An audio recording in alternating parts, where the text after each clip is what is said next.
Willard and Kruger. We're not by ourselves right now. We have Matty Barrows to talk to about the 49ers. And so let's talk about concerns, Mr. Barrows. Let's talk about concerns with regard to what the 49ers' concerns are. Like, do you read this whole experience we've had the last couple of weeks the same way, in that at minimum, the 49ers wish Trey Lance was a little further along in his development today than he is? Is that fair or no?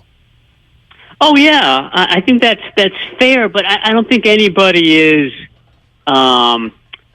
disappointed in his development. I mean, let's just go back to last year. The thing that they were most concerned about with Trey Lance was that he got injured a few times.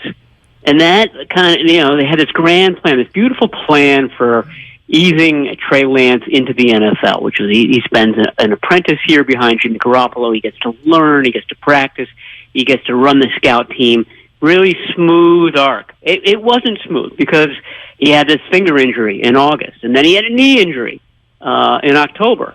And there may have been a couple of other ones in there, but what it led to was sort of an up and down, a jagged learning curve, and he's probably not exactly where when they did this grand plan back in March or April of last year, whenever it was, and they kind of imagined what it would be like. Ideally, it's not quite where it was in their most idealized form of that plan. I was just telling Mark that I had a concern with the 49ers. I was going to save it for the pregame, but I'm gonna throw it right here. And nobody's talking about this, but they lost DJ Jones and they replaced him with Kinlaw, and Kinlaw looks beastly and like he could be monstrous this year.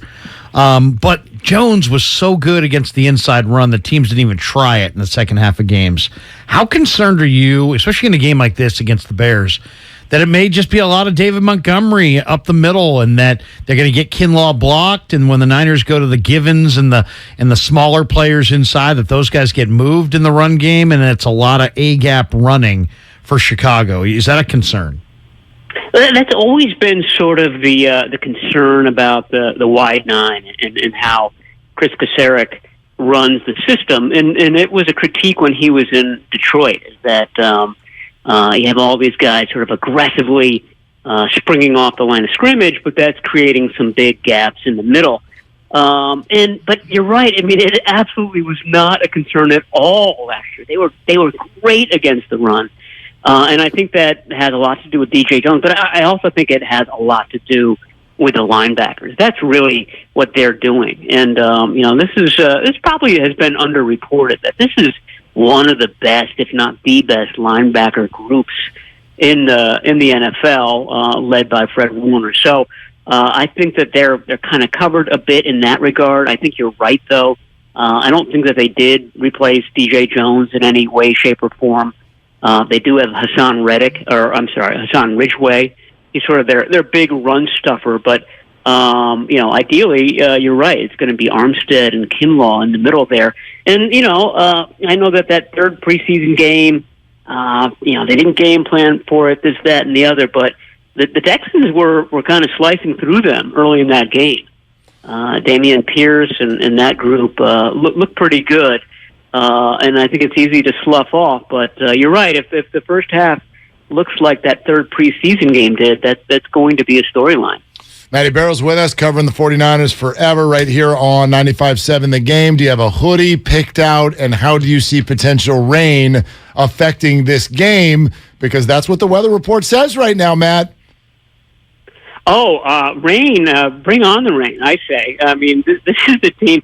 I mean, I think if Kyle Shanahan had his druthers, this would be like 1972 style run-pass ratio, where, at the end of the season, you've got 150 more runs than you do pass attempts. They would love slop every game of the week. I've been following that forecast too. It rains there one day, and then the next day you click on it and it's gone. So I'm not sure exactly what's going to happen on Sunday. I do know that the temperature is probably going to be 30 degrees less than what they're practicing in at least midweek this week in Santa Clara. Matty, let's talk injuries. The two that I want your thoughts on.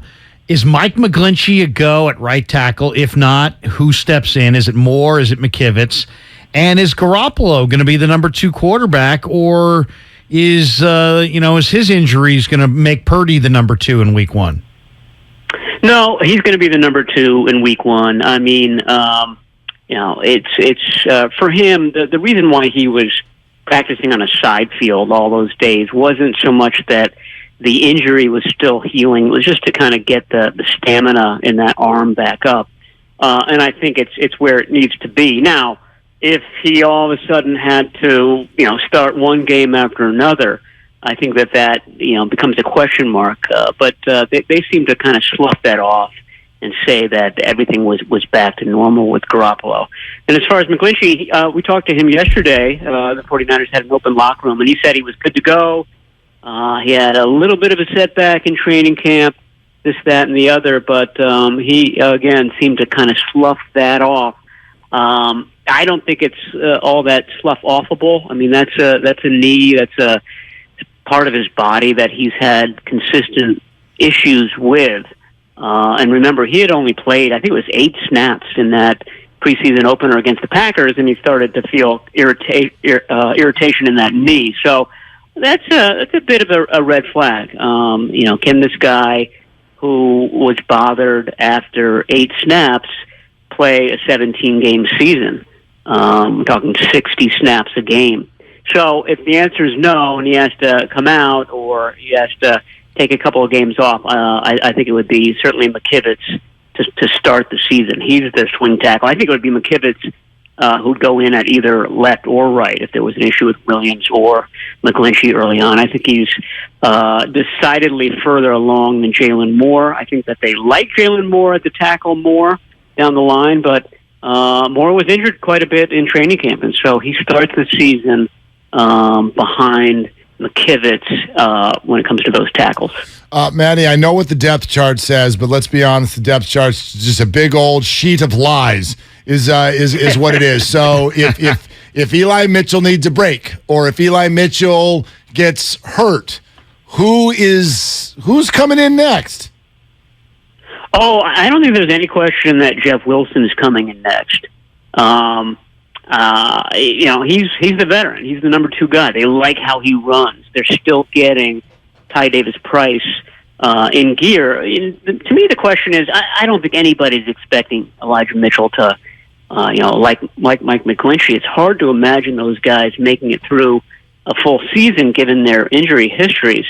I wonder, as the season goes on and they become more comfortable with Ty Davis-Price, and like I said, I think Shanahan wants to make this a real kind of throwback type team. Well, the throwback type runner in that group, or I should say the throwback runners, plural, are Ty Davis-Price and Jordan Mason, because they're big-bodied guys. I think Mason's even bigger than Ty Davis-Price, and Ty Davis-Price is 225. So if all goes according to plan, you sort of have this might is right offense going on this season.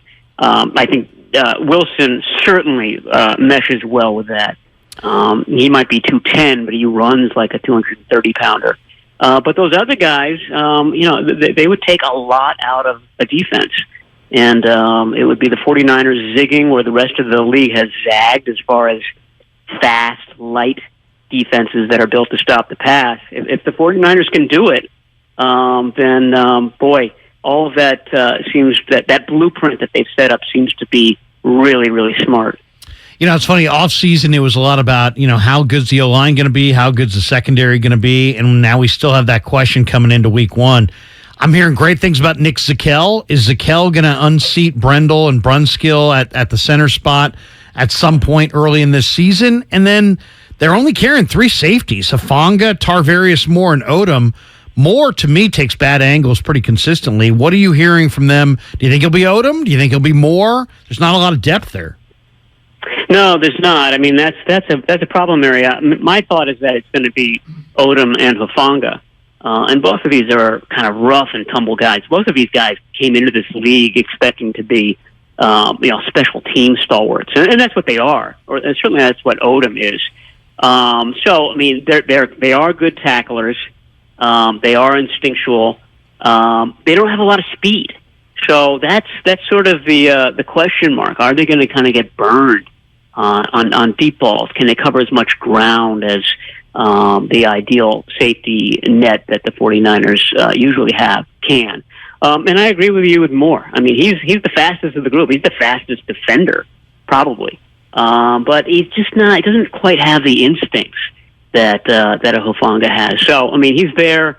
If the 49ers run into issues, he's definitely in the game. They might even put him in some dime situations. But I think that they're just kind of crossing their fingers that there are no more injuries at that group. And if there are, I wonder whether they put a call into Jaquiski Tart at some point, a guy who can run.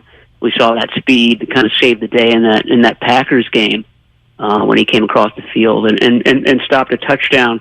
But I think that's something that's in case of emergency break glass type of move. They just want to get Jimmy Ward back healthy. And then the other question about Zakelj.